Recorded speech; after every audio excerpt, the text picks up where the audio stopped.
Sa ibang balita, pinag-utos ng Senate Blue Ribbon Committee ang pag-aresto sa 14 na mga personalidad. Ito'y dahil sa patuloy na hindi pagdalo ng mga ito sa pagdinig ng Senado hinggil sa mga umano'y anomalya sa lungsod ng Makati. Si Jade Miguel. 14 na individual ang ipinaaresto ng Senado na may kinalaman sa mga alegasyong ipinaparatang laban sa mga Binay. Kabilang dito ang mga umano'y dami ng mga Binay kung saan 6 dito ay kabilang sa pamilya Chong na sangkot sa issue ng overpriced na cake na ipinapamigay sa senior citizens.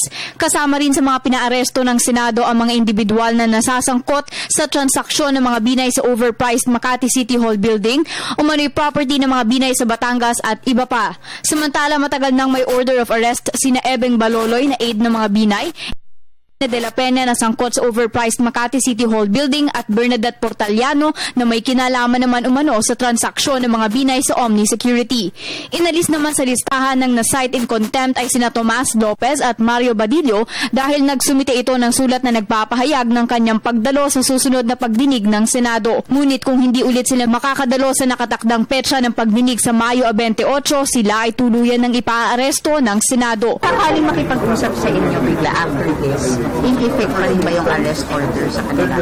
Yes, kasi kung nakita ninyo, we underwent the formal proceeding just to have that order of arrest. To withdraw that, another formal proceeding is necessary. Kaugnay naman sa pahayag ni Senador Nancy Binay na lalabas din sinalimbingan sa proper forum, sinabi ni Pimentel na ang Senado ay isa sa mga lugar kung saan maaari silang magsalita. What is the proper forum is for them to decide. Pero from the point of view of the subcommittee, we are the proper forum, and if you defy the subpoena, you will be arrested. Para sa Telebisyon ng Bayan, Jade Miguel.